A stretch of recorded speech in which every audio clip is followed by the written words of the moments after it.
Welcome back to Narrations. Here, you can listen to timeless movies, classic Christmas stories, and films that explore faith, kindness, and the quiet ways people lose and find their way back to one another. Tonight's movie is The Bishop's Wife, a graceful Christmas classic about love neglected, faith misunderstood, and the gentle reminder that miracles often arrive not to impress us, but to correct us.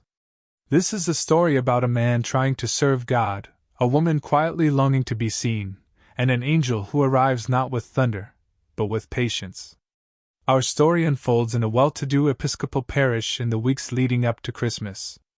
At its center is Bishop Henry Brougham, a devoted clergyman whose days are consumed by responsibility. He is respected, admired, and tireless, at least in appearance. His schedule is full of meetings, fundraising dinners, sermons, and plans for a grand new cathedral meant to symbolize faith, progress, and legacy. Henry believes deeply in his work. He wants to build something lasting, something that will honor God and serve generations to come. But in his relentless pursuit of this vision, something vital has begun to slip quietly out of reach. His marriage. Julia Brougham, the bishop's wife, moves to their elegant home with grace and composure. She hosts parish events flawlessly, remembers names, smiles warmly, and offers kindness without complaint. But beneath her calm exterior lies loneliness. Julia spends her days alone. Henry is always working, always distracted, always convinced that what he is doing is important, too important to pause for dinner, conversation, or connection. Julia does not doubt her husband's sincerity, but she feels invisible in his presence. She once married a man who laughed, listened, and shared moments. Now she shares a house with a role. The bishopric has consumed Henry's identity. He speaks more easily to donors than to his wife. He talks of God constantly, yet rarely speaks to Julia with tenderness. Christmas approaches, but warmth is missing from their home. Henry faces increasing pressure to secure funding for the cathedral. Wealthy patrons hold influence over his plans, particularly the formidable Mrs. Hamilton, whose financial support comes with expectations of recognition and control. Henry bends more than he should. Compromise follows compromise, all justified in the name of a greater good. But the more he sacrifices integrity for results, the more restless he becomes. One evening, overwhelmed and frustrated, Henry retreats to his study. He prays. But it is not a prayer of humility. It is a demand. He asks God for help, not to strengthen his faith, not to restore his marriage, but to fix his problems. To remove obstacles. To make his plans succeed. And unexpectedly, his prayer is answered. The next day, a stranger arrives. His name is Dudley. Dudley appears without announcement, charming, warm, unhurried. He introduces himself casually, as though he belongs wherever he happens to be. He speaks with ease, listens attentively, and carries an air of quiet confidence. Dudley claims to be an angel. Naturally, Henry dismisses the idea. But Dudley remains. He integrates himself effortlessly into the household, offering help without insistence. He repairs small things. He organizes books. He listens. He notices what others overlook. Julia notices him immediately. Not because he flatters her, but because he sees her. Dudley asks about her interests. He listens without interruption. He laughs easily. He makes her feel present again, not as the bishop's wife, but as Julia. For the first time in a long while, Julia feels acknowledged. Dudley accompanies her on errands, helps her decorate the Christmas tree, and gently draws her back into the joy of the season. He reminds her of music, laughter, and simple pleasures that have been crowded out by duty. Henry, meanwhile, grows increasingly irritated. Dudley's presence disrupts his routine. He feels watched, challenged, subtly exposed. Dudley offers advice, not about fundraising or architecture, but about balance, humility, and perspective. Advice Henry does not want.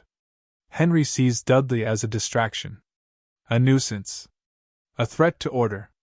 What Henry fails to recognize is that Dudley is not there to help him build a cathedral. He is there to help him remember why faith exists at all. As Christmas draws closer, Dudley begins to influence others in the parish as well. He comforts the lonely, encourages generosity without recognition, reminds people of kindness without obligation. His presence softens hearts. Julia grows lighter, more animated. She laughs again. She feels joy returning, and that frightens her as much as it comforts her. Henry senses the shift but misinterprets it. Jealousy creeps in. He suspects Dudley of undermining his authority, of interfering in his marriage. Instead of reflecting inward, Henry tightens his grip, pushing harder, working longer, praying louder. The distance between husband and wife widens. And yet, Dudley never crosses a line. He does not seduce. He does not manipulate. He does not compete. He simply reminds Julia, and everyone around him, what love looks like when it is attentive, patient, and present. As Christmas Eve approaches, Henry's plans for the cathedral near collapse. His compromises begin to haunt him. His confidence falters. His prayers grow angrier. And Julia stands at a quiet crossroads, between duty and desire, between resignation and hope. The angel has arrived. But the miracle is not what Henry expects. Because sometimes, heaven doesn't send help to build monuments. It sends help to save hearts. As Christmas Eve approaches, the tension inside the Brougham household becomes impossible to ignore. Henry moves through his days with increasing agitation. His cathedral plans are unraveling. Donors grow demanding. Mrs. Hamilton's influence presses harder than ever, and each compromise Henry has made now weighs heavily on his conscience. The more he insists he is working for God, the more uncertain he becomes that he remembers how. Julia, meanwhile, feels herself changing. Not dramatically. Not rebelliously. Quietly. She smiles more easily. She lingers over music. She walks through the city with Dudley, noticing beauty she once passed by without thought. Dudley never criticizes Henry, never encourages resentment, never speaks poorly of the church. He simply asks questions. Gentle ones. Questions about joy. About marriage. About what faith looks like when no one is watching. Julia begins to realize how long she has been living without being truly present in her own life. Her loneliness, once buried beneath obligation, now stands clearly before her. And with that clarity comes fear, not of Dudley, but of what her marriage has become. Henry senses her distance but misunderstands its source. He grows jealous, not because Dudley behaves inappropriately, but because Dudley reflects something Henry no longer recognizes in himself. Dudley listens. Dudley notices. Dudley brings peace where Henry brings pressure. Instead of reflecting, Henry retreats further into work. One night, overwhelmed and frustrated, Henry confronts Dudley directly. He accuses him of interfering, of distracting Julia, of undermining his authority. Dudley listens calmly, without defense or denial. Then, gently, he speaks the truth Henry has avoided. That Henry asked God for help, and help was sent. That the problem was never the cathedral. That the real work was never bricks or recognition. The work was love. Dudley explains that faith is not measured by what we build in God's name, but by how we treat the people closest to us. That service without humility becomes ego.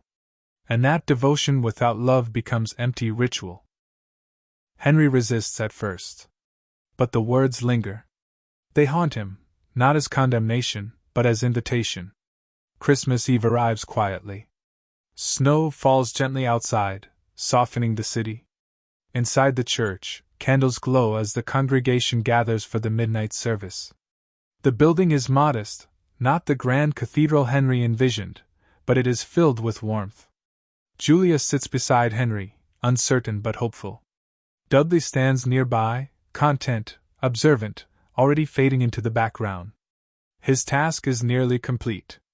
As Henry prepares to deliver his sermon, he pauses. For the first time in a long while, he does not speak from ambition or authority. He speaks from the heart. He abandons the prepared sermon entirely and instead reflects on Christmas as a reminder of humility, of love entering the world quietly, without status or power. He speaks of kindness, of forgiveness, of remembering the people we neglect while chasing worthy causes. Julia listens, tears welling in her eyes. She hears something she hasn't heard in years. Her husband. After the service, as the congregation disperses into the snowy night, Henry turns to Julia. Without speeches or explanations, he apologizes, not vaguely, not defensively, but honestly. He admits that he lost his way. That he confused importance with purpose. That he neglected the person who mattered most. Julia accepts his apology with grace, not because everything is fixed, but because something essential has shifted. They walk home together, hand in hand, quietly rediscovering one another. Later that night, Henry searches for Dudley. He wants to thank him. But Dudley is gone. No farewell. No explanation. Only small signs remain, order restored, hearts softened, relationships mended. Henry realizes then that Dudley never came to help him build a cathedral. He came to help him remember love. The bishop's wife ends not with spectacle, but with restoration. A marriage renewed. A faith recalibrated. A reminder that miracles often arrive disguised as interruptions. It is a Christmas story about humility over ambition, presence over prestige, and the quiet truth that love, practiced daily, is the greatest service of all. If you enjoy listening to classic Christmas films, gentle holiday stories, and timeless movies about faith, love, and second chances, you'll find many more stories like this here. Like the video if you enjoyed this classic, share it with someone who loves old Hollywood Christmas films, and subscribe for more movie narrations throughout the season. Thanks for listening, and Merry Christmas.